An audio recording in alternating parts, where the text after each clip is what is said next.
The case was closed 6 days after discovery. It should not have been.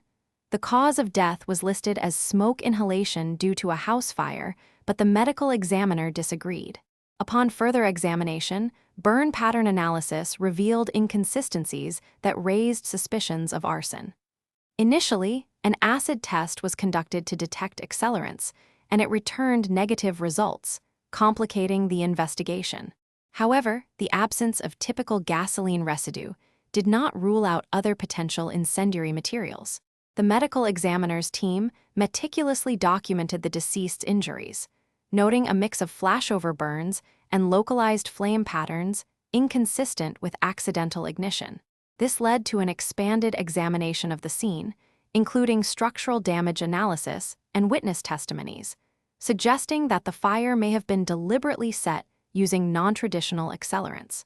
Despite the initial closure, the medical examiner insisted on reopening the investigation to pursue further forensic evidence. Chapter: Case Background. The incident under examination occurred at a single-family residence located in suburban Washington on the evening of June 15th.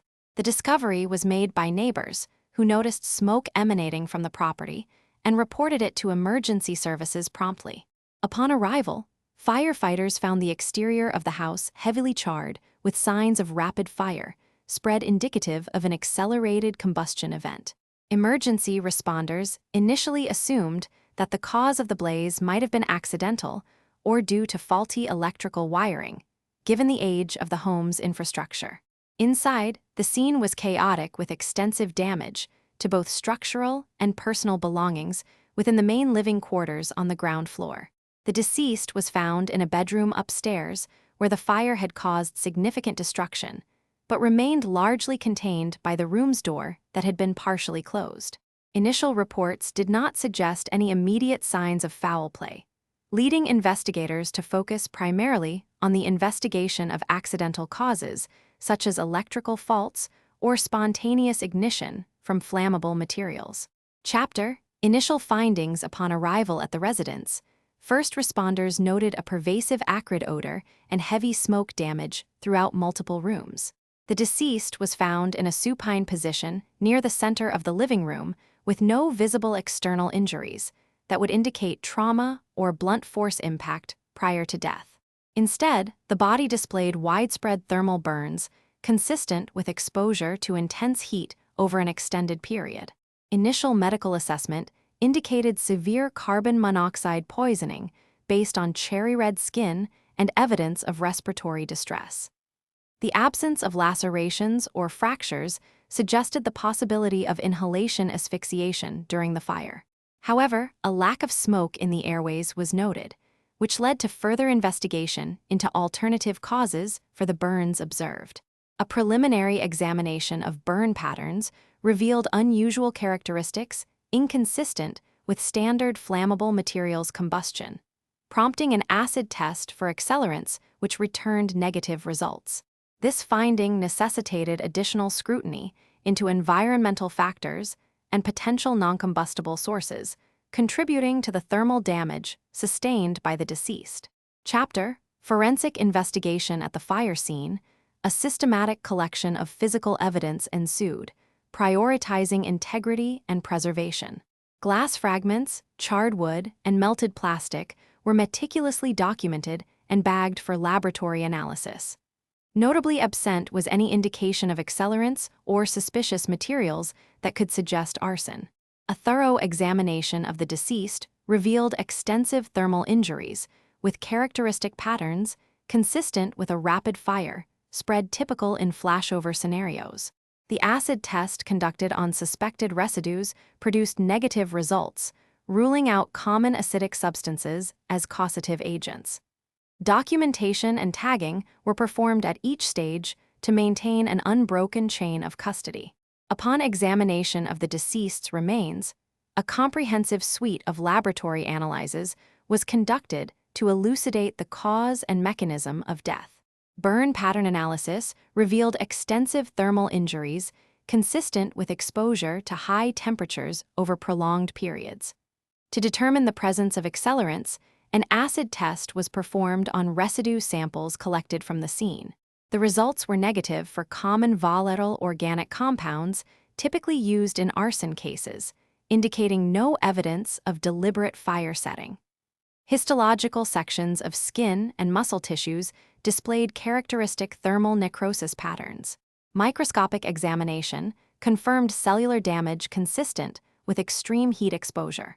Additionally, mass spectrometry was employed to identify any residual chemicals not detected by the acid test, yet yielded negative results within the established detection thresholds for organic compounds relevant to arson investigations. This comprehensive approach provided no evidence of chemical accelerants in the fire that caused the deceased's death. The examination of burn patterns at the scene indicated an origin point consistent with a small electronic device near the deceased's hand. Initial findings suggested rapid spread due to flammable materials present, corroborated by the presence of accelerants detected through chemical analysis. However, subsequent acid tests for the specific chemicals initially identified were negative, leading investigators to reevaluate their assumptions regarding the presence and quantity of accelerants. The absence of distinctive burn patterns on personal items around the deceased suggested a brief but intense exposure to heat. Using decomposition markers and insect activity, the postmortem interval was estimated at approximately 24 hours prior to discovery. This timeline confirmed that the fire occurred shortly after death, contradicting initial hypotheses of foul play involving an external arsonist.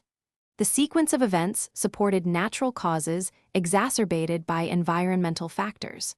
The acid test conducted on charred debris collected from the scene revealed no presence of accelerants, indicating that the fire was likely not intentionally set with common flammable liquids. This finding corroborates the absence of distinctive burn patterns typical of an arson scenario.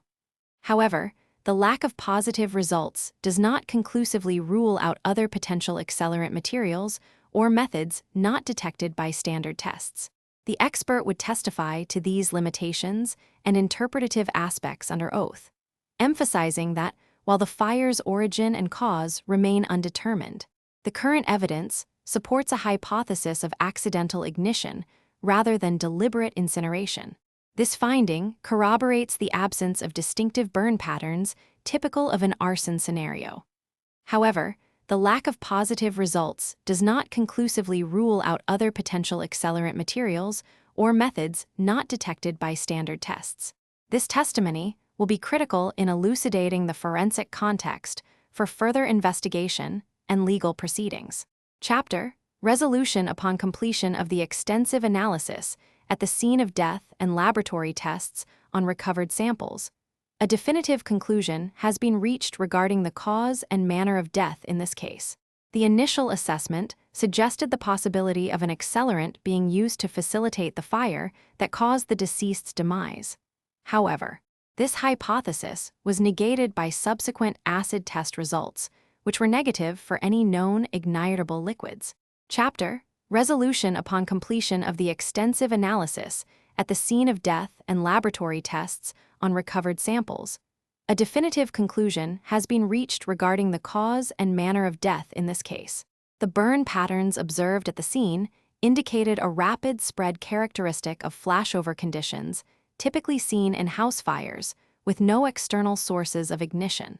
This pattern, combined with the absence of accelerant residues confirmed through chemical analysis, suggests that this fire originated spontaneously from internal heat sources within the building without deliberate human intervention to ignite it. Thus, the central finding is established as a natural cause of death due to smoke inhalation in a structure fire initiated by unknown spontaneous ignition. This contrasts with the initial suspicion of arson, underscoring the importance of thorough forensic examination and chemical analysis in determining causality in cases of suspicious fires. This analysis underscores the critical importance of comprehensive chemical testing in burn pattern examinations, particularly when distinguishing between accelerant and non-accelerant origins. The negative acid test highlights the necessity for a multifaceted approach to rule out potential substances systematically. The file remains open,